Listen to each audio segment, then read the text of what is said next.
पुसद श्रीरामपूर ग्रामपंचायतीच्या हद्दीत राहणारे पर्यटक पहलगामच्या हल्ल्यातून थोडक्यात बचावले। पहलगाम येथे पर्यटकांवर दिनांक 22 एप्रिल 2025 ला झालेल्या हल्ल्याने संपूर्ण देश हादरला होता। विदर्भातील चक्क 40 पर्यटक पहलगामच्या हल्ल्यातून देव बलवत्तर म्हणून थोडक्यात बचावले।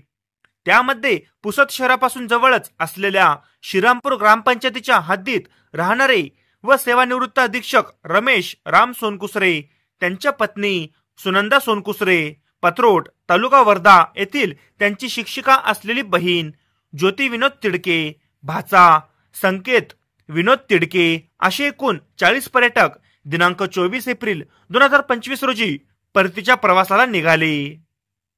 विदर्भातील वर्धा, अमरावती व पुसद येथून 15 पुरुष व 25 महिला असे एकूण 40 पर्यटक दिनांक 9 एप्रिलला वर्धा येथून साई श्रद्धा टुरिस्टने श्रीनगर, वैष्णोदेवी, गुलमर्ग, सोनमर्ग, दिल्ली कुतुब मिनार, पठाणकोट, रामबन तसेच पहलगाम या ठिकाणी दिनांक 21 एप्रिल पर्यंत पर्यटन करण्याच्या बेतात असतानाच रामबन येथील दरड कोसळून तेथील महामार्ग बंद पडला होता। त्यामुळे एक दिवसाचा प्रवास त्यांचा रद्द होऊन दुसऱ्या दिवशी दिनांक 22 एप्रिलला रिसॉर्ट पासून 2 ते 3 किमी अंतरावरील पहलगाम येथील मिनी स्वित्झर्लंडला भेट देण्याच्या तयारीत पर्यटक होते।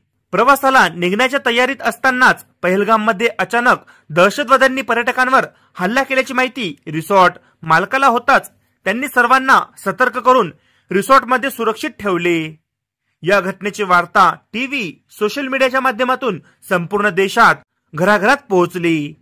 ही माहिती पर्यटकांच्या विदर्भातील कुटुंबियांना होताच सर्व कुटुंबियांचे नातेवाईक घाबरले होते।